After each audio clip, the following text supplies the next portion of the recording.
Hi, I'm Kat and today I have for you a word in Romanian, a true crime case, and I will also be doing my makeup at the same time.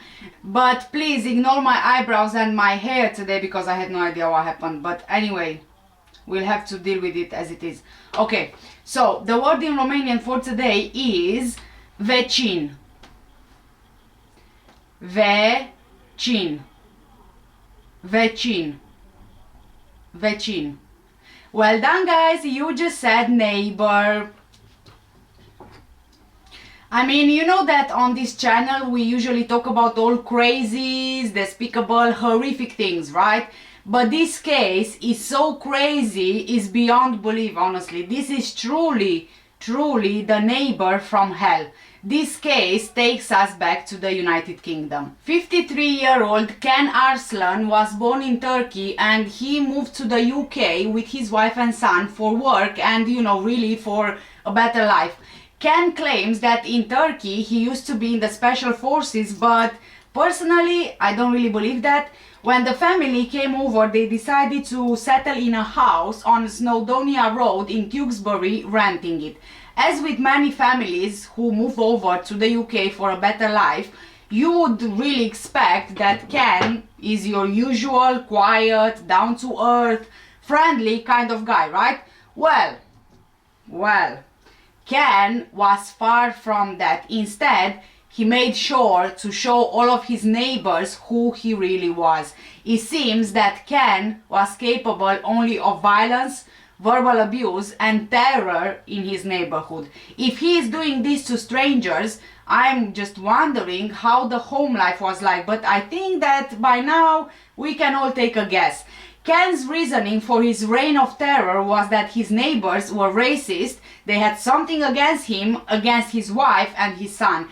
And I really, truly, honestly hate this when people use the race card to get what they want. Yes, I know that there are people who are affected by racism, but there are also people who take advantage of the law behind it for personal gain without any kind of foundation to it.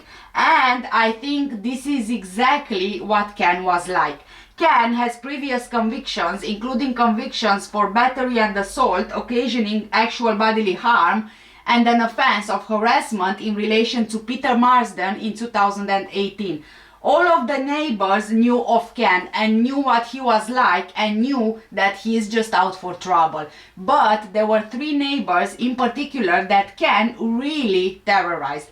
And this is not a thing going on for 1 or 2 years and then, it stops, or something which just starts happening. Oh, no. Some of these neighbors, as soon as they moved to Snowdonia Road, they would get on Ken's radar and they would very soon be subjected to harassment and even more, as you will see as we progress through the case. I know it might seem a bit random, but I promise you that it's not random, it actually ties to the case. So, Matthew Boorman, born on 18th of October 1978, also lived on Snowdonia Road with his wife Sarah and their 3 children. The family was your average middle-class family, with Matthew being an engineer. He actually worked as a contract manager for the aeronautical company called GE Aviation. Matthew loved his job and he put his heart and soul into it. He had a passion for aircrafts from a really young age, and in his spare time he built and flew model aeroplanes. Matthew and Sarah had an amazing relationship. They were made for each other. They were soulmates.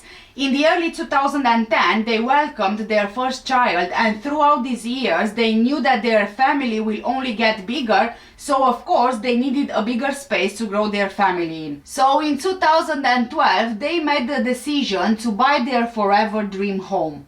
They found a large semi-detached house on the newly developed estate on Snowdonia Road, and the couple were really just excited about this house and their future life together. Matthew loved spending time with his family. Matthew also loved life. He was very proud of his children. He was a loving father, husband, an uncle, a brother and a son. Snowdonia Road seemed to be very welcoming, with friendly neighbors, apart from one neighbor in particular. As soon as Matthew and Sarah moved into their new home, they started having problems with Ken Arslan, and it turned out that they weren't the only ones. Ever since Ken moved on the estate a few years before the Boormans did, he was a pain in the bum. He would complain about anything and everything, and if there was nothing to complain about, he would find something. He made sure that his neighbors knew all of his displeasures. He had an issue with you if you parked on the spot he wanted to use, even though it wasn't his spot, but it was a communal spot. He would have an issue with your kids leaving their bikes or toys in front of their houses. He was a very aggressive man when it came to his complaints. He would threaten to kill anyone who would cross his path. It got so bad that parents would get their kids inside the house and they would rush from the car to get in the house. They were always on edge, trying to avoid at all costs having any kind of interaction or even sight of him. In the afternoon of 5th of October 2021, the neighborhood, the families in Snowdonia Road in Tewkesbury, were having a day just like any other. People just going about their usual business. Children were playing outside, dinner was being cooked, and everything was peaceful and quiet. But Ken hated the peace and quiet of the road. His anger and rage exploded in a violent spree, killing a neighbor, injuring his wife, and trying to kill another. But he wasn't done. Oh no. He wanted to kill everyone who made a complaint against him. By October 2021, he lived in Walton, Cardiff in Tewkesbury on Snowdonia Road for at least 12 years. His neighbors were trying to bring up their children in peace and quiet, working hard and trying to enjoy their family lives, but for many years before the tragic events of the 5th of October, Ken made the lives of his closest neighbors a living hell. He was angry at those who spoke to him even about where he would park his car. He threatened to rape and to kill. He would make loud noises and pretend to speak on the phone about his closest neighbors who could hear him. He made sure that he was loud enough to hear him. He even shone torches into their homes, speaking of a massacre as well. The neighbors were so terrified that they went to expensive lengths of installing CCTV and even other security measures. They felt unable to use their gardens and felt anxious in and around their own homes. With all this harassment happening for so long, the neighbors tried every single legal way to prevent Ken from behaving the way that he was. By the 5th of October, various proceedings were underway against him. He was served with a community protection notice on the 24th of April 2021. The council issued him with an injunction on 22nd of June 2021, forbidding him from causing a disturbance or using or threatening violence. But because he had been away, it wasn't served on him until 23rd of September, just 12 days before the tragic events of today's case. Apart from Ken harassing the Boorman family, he also had something against another neighbor, Peter Marsden, and the Alonso family as well. The Marsden family gave statements to support the injunction, and Sarah Boorman, Matthew's wife, stated that someone would be badly hurt by Ken very soon. In May, Sarah had made a statement to police setting out a summary of the threats they had received from Ken. She said they were worried about being murdered or that someone was going to be seriously hurt very soon. But Ken made counter-allegations accusing the Boormans of racially abusing him. Matthew's health had been affected by what Ken was doing to him and his family, suffering a breakdown at the end of 2020. On 28th of September 2021, Ken had been charged with the harassment of the Boormans and Alonsos, but on 5th of October 2021, he was already released on bail for this harassment. Ken repeatedly threatened to murder Sarah, her husband Matthew, and their children, telling them that he would only serve 10 years in prison if he did so.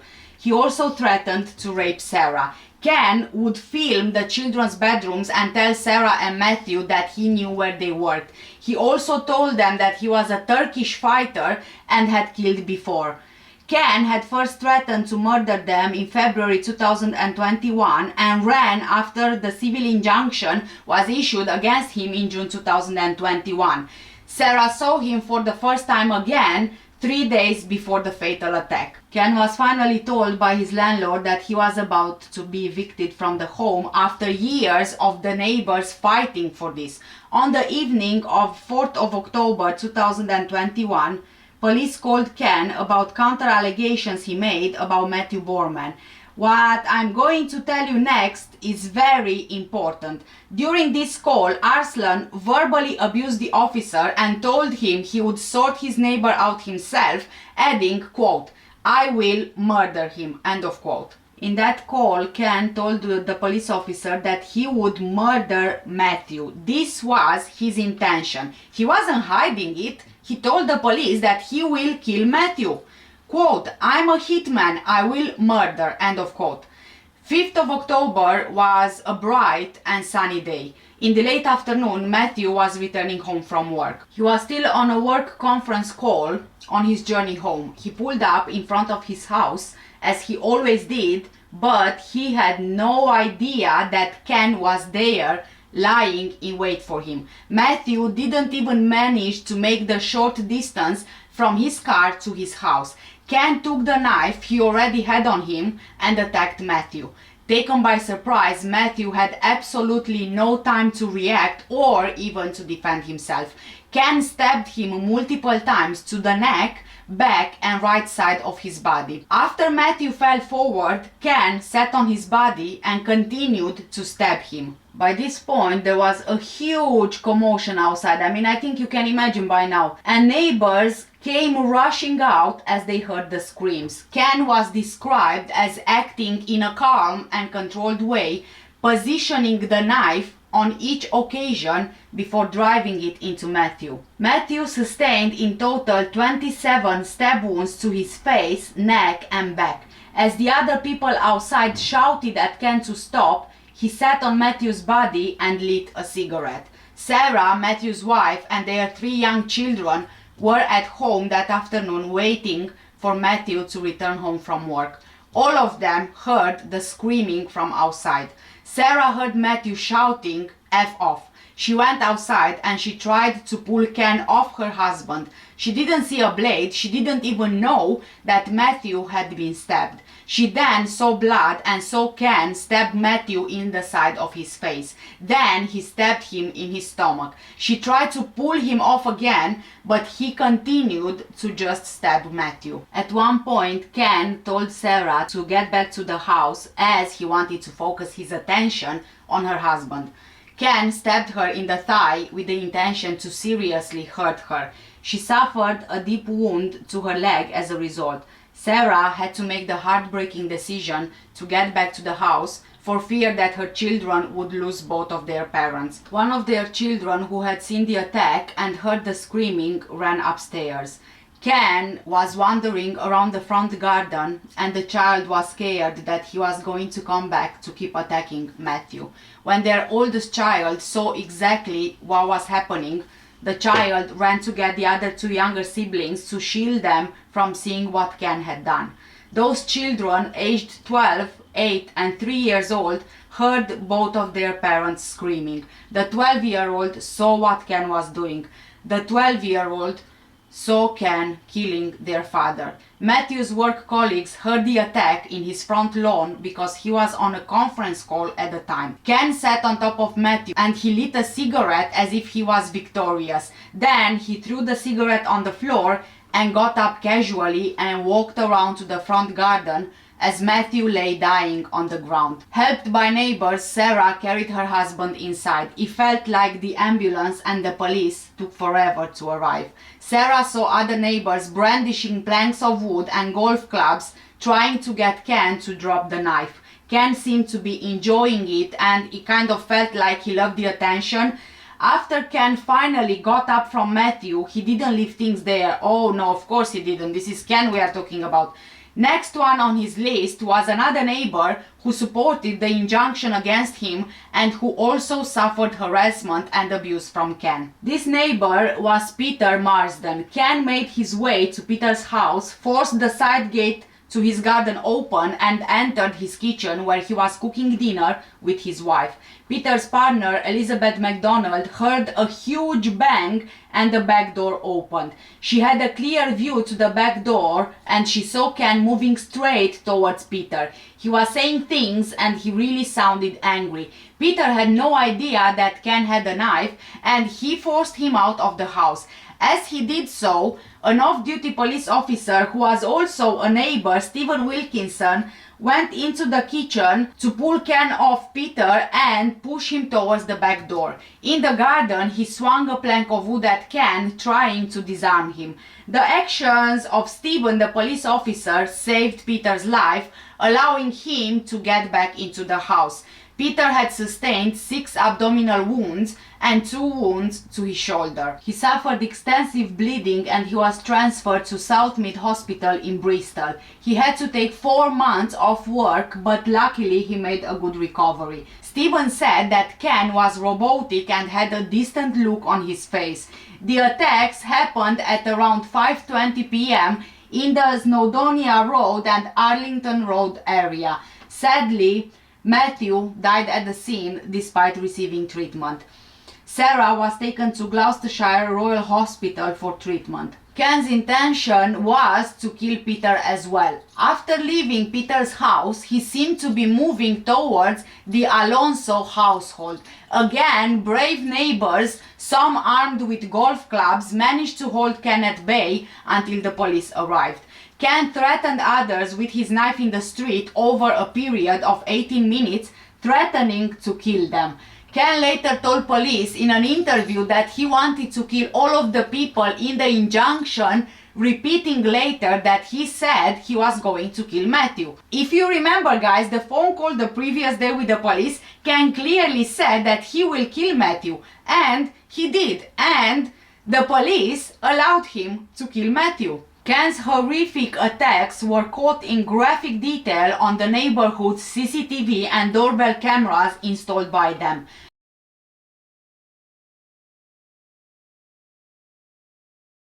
Oi! You stand still now! Don't you f***ing do it on there! You stand still now! Don't you f***ing do it on there! No! Stop! Stop! Put that f***ing knife down now! Put it down! Put it down! Put it down!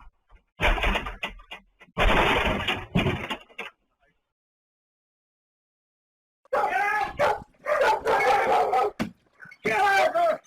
Get out! Get out! Lock the door! Lock the door! Lock the door! Lock the door!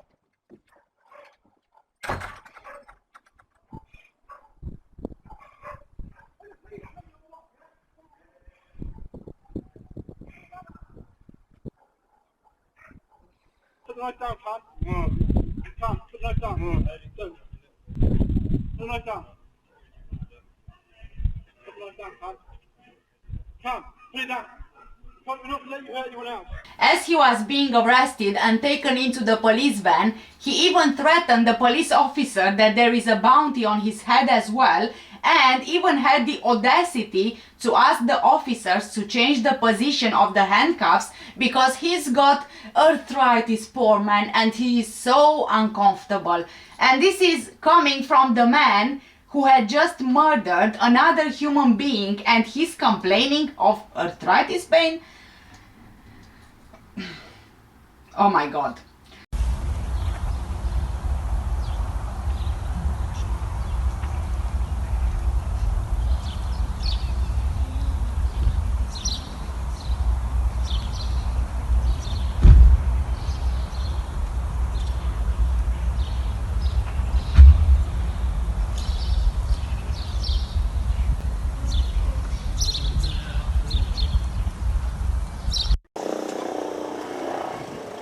Yeah, Delta 2. I have the suspect secured. I am fine on my own. Everyone else?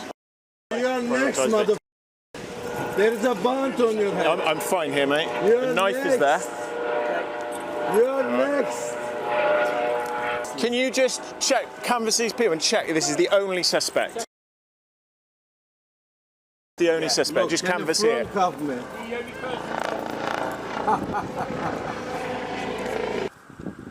He is dead, isn't it? I warned you, the police, 1 year. Look, it happened. You idiot imbeciles. I was in special forces. I warned them. I was gonna murder him.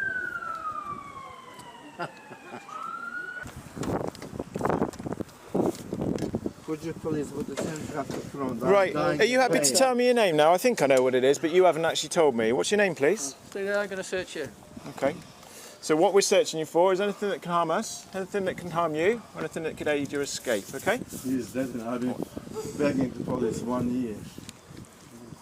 I was gonna murder him. Because he was against my son, my wife.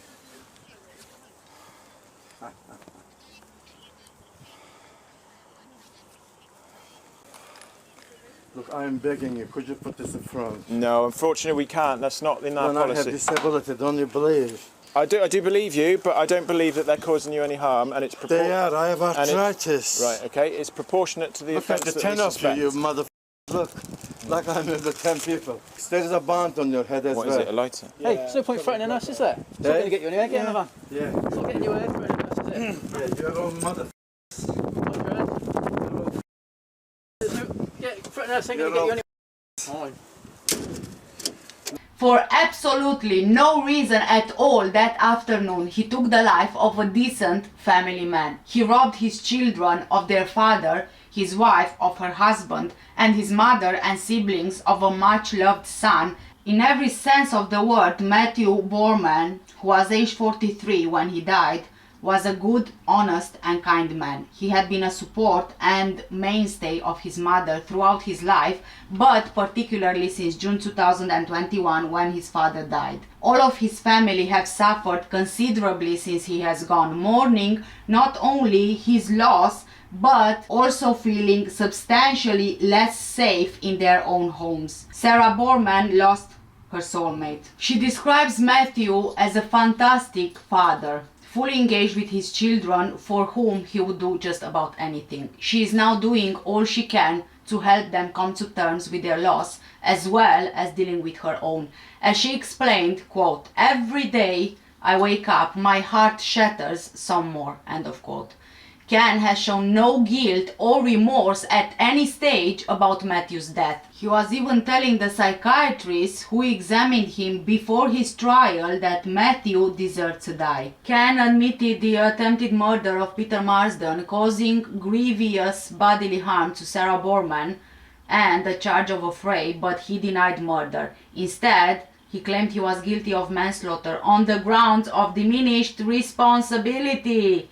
He faked amnesia and mental illness, later claiming that a teddy bear told him to kill. This was rejected by the jury, which convicted him of murder. Bristol Crown Court heard that Ken was fueled by anger and revenge against fellow residents in his village who had been trying to evict him for several years due to his antisocial behavior. Two forensic psychiatrists agreed he was not psychotic or mentally ill. However, he had been diagnosed with a paranoid, unstable, and antisocial personality disorder. This is a recognized medical condition, but not a mental illness. The prosecution argued that although his personality lies outside of what is normal, Ken was fully in control of what he was doing and that he knew the difference between right and wrong. The jury found that Ken's mental illness didn't diminish his responsibility for what happened. Ken acted rationally and in a controlled way throughout the attack and understood the consequences of his actions. Over the years, help was offered to Ken, but he failed to accept the help. He refused to take medication, he refused to comply with referrals to the mental health team for anger management, and also to undertake therapy. Since Matthew's death, the community remains in fear as Ken continued from his prison cell to threaten those who live there. Many residents can't forget the events of that horrible day when they witnessed him being killed. You stand still now! Can Arslan in the black t-shirt has just murdered his neighbour moments before this was filmed. Put it down! Put it down! Another neighbour and off-duty police officer tries to stop him as he breaks into his next victim's home. Arslan then stabs another man 8 times who survived, managing to push him away. He murdered 43-year-old father of 3 Matthew Boorman. It's something Arslan warned police he'd do the night before the attack. Multiple agencies and authorities were warned of the threat that this man posed. Although Matthew's murder has shocked us all to the core, the incident was not remotely out of the blue. The response was toothless and ineffective. The 52-year-old was diagnosed with an antisocial personality disorder. Something the court heard made him hear voices telling him to kill people. This was used by his defence, who hoped for a lesser charge on the grounds of diminished responsibility. But the jury today disagreed. He is dead, isn't it? I warned you, the police, 1 year. They were shown body cam footage where Arslan seems aware of what he's done and why he's done it. We've obviously learned a lot about his mental health through reports that we've had done leading up to the trial, which shows him as a very angry and violent individual. There's a band on your head as well. What is it, a lighter? Hey, there's no point threatening us, is there? It's not going to get you anywhere, get in the van. Yeah. Throughout the trial, the court were told Arslan believed others were jealous of him, that he had threatened his neighbours for years, and that Matthew was never protected from the harm he always said he would inflict. For the murder of Matthew Boorman at Bristol Crown Court on the 9th of June 2022, Ken was sentenced to life imprisonment. He will serve a minimum term of 38 years. He was also sentenced for the attempted murder of Peter Marsden to 20 years, the wounding of Sarah Boorman with intent to 6 years and to 16 months for affray. This will be served concurrently with the sentence for the murder of Matthew Boorman. By the time that Ken would be eligible for parole, he will be 90 years old, so I think it's safe to say that he will die in prison. Speaking after the verdict, Matthew's sister Sarah Elston said, quote, "We will never be the same without him, but as we move forward and learn how to cope without him, we fight in his name to expose not only the malice and cruelty of the man that did this, but also the failings in the system that let this happen." In the years that preceded Matthew's death, multiple agencies and authorities were warned of the threat that this man posed not only to Matthew, but to many other neighbors who were threatened and harmed by him. Although Matthew's murder has shocked us all to the core, the incident was not remotely out of the blue. The police and other authorities had been told about how dangerous this man was, the threats he made and the risk he presented. The response was toothless and ineffective, even when the defendant himself told the police he was going to murder Matthew. That conversation took place on October the 4th, the night before Matthew died. He was not even warned. Matthew was not this man's only victim on that dreadful evening, but he was the only one with the misfortune to pay the high price of his life.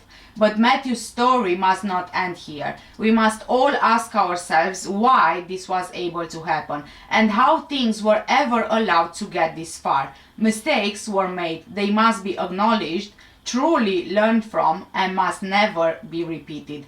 End of quote. Oi! You stand still now!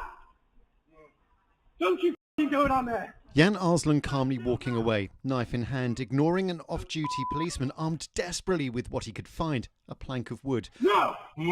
Stop! Stop! Put that right down now! The jury saw this security footage. Moments earlier, he had stabbed father of 3 Matthew Boorman 27 times. Matt shone brightly. He radiated enthusiasm and had a real zest for life. He loved to celebrate life and fill the house with both music and laughter. Perhaps what people will remember most of all about Matt is his smile, his energy, his love, his laughter, a very proud father of his children. Matthew was stabbed to death in his front garden with Ken Arslan sat on top of him. It was a brutal, violent attack. In front of people? In front of people, yeah. In the noise and screams that could be heard alerted a very close-knit neighbourhood. The community included off-duty Sergeant Steve Wilkinson, who tries to stop Arslan reaching his next target, neighbour Peter Marsden, a man so worried about Arslan's threats he'd strengthened his garden gate. Moments later, Arslan stabs Mr Marsden 8 times, is pushed out of the house, his knife nearly connecting with the police officer, as this footage showed the jury. Then he looks through the door at Peter Marsden, lighting a cigarette, and calmly lighting a second cigarette moments later. Then returning to the street where neighbours, including a second off-duty policeman, try to contain him.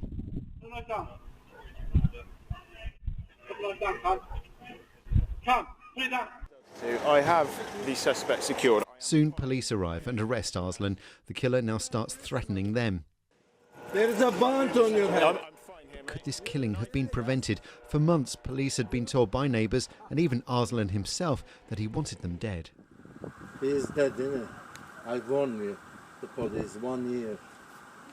Look, it happened. I warned them I was gonna murder him.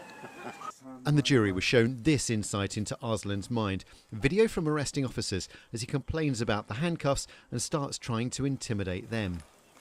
Look, I'm begging you, could you put this in front? No, unfortunately we can't. That's not in our When I policy. have disability, don't you believe? I do believe you, but I don't believe that they're causing you any harm, and it's They are, I have arthritis. Right, okay, it's proportionate to the Look at offence the that 10 we of suspect. you. Look, like I murdered 10 people. There is a bond on your head as What well. is it, a lighter? Hey, there's no point threatening us, is there? It's not going to get you anywhere. Get in the van. Yeah. It's not getting you anywhere threatening us, is it? Yeah, you have all Threatening us ain't going to get you anywhere. Fine. Can Arslan was a difficult individual that had been living next door and causing problems in the neighbourhood for a while. We've obviously learned a lot about his mental health through reports that we've had done leading up to the trial, which shows him as a very angry and violent individual. I'm not a murderer, I'm just a victim. Jan Arslan denied the murder of Matthew Boorman, but admitted his manslaughter through diminished responsibility. He claimed to have heard voices. The prosecution said he knew exactly what he was doing, why he was doing it, and he knew it was morally wrong. The jury agreed and today convicted him of murder. Jan Arslan cast a long shadow over this neighbourhood. Today's verdict will be of little comfort to a community still in grief, with so many questions still unanswered. Robert Murphy, ITV News. Kate Brunner, King's Counsel prosecuting, read heartfelt impact statements from Matthew's loved ones. His wife Sarah stated, quote, "Matthew was a good, honest, kind man. We had a monster next door. We don't mention his name," end of quote. Matthew's wife, mom and brother all talked of how this much-loved husband, son and sibling will remain in their hearts forever, and the memory of him will live on. Due to previous contact with Ken, Gloucestershire Police referred itself to the Independent Office of Police Conduct. The Independent Office for Police Conduct, the IOPC, was investigating their actions following a series of reported incidents before Matthew's death.